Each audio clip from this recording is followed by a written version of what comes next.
Էդվարդ Պողոսյան, դու իմ երկնեիր, դու իմ երկնեիր, ես քո տավիղը, լարերիս դիպչում նեղեդի իր ցանկալի դառնում,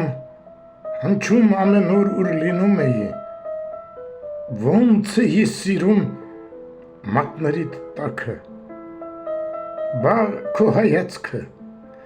աչքերդ խոսուն ասես լինեին արտացոլ քովկյան, որի կապույտում ես էի սուզվում,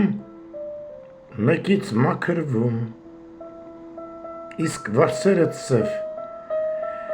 երբ շոյում էի քո վարսերը սև իմ կրծքի միջին և ամեն անգամ արև էր ծնվում, ոչ սովորական, միայն մեզ համար մեզ հասանելի, դու իմ հույզն էիր, ես քո տեսիլքը, ինչ լավ է գիտես, որ անհաս էի, թե չէ ես պիտի երկ չդառնայի, դու էլ կարիքս ինչ ունենայիր,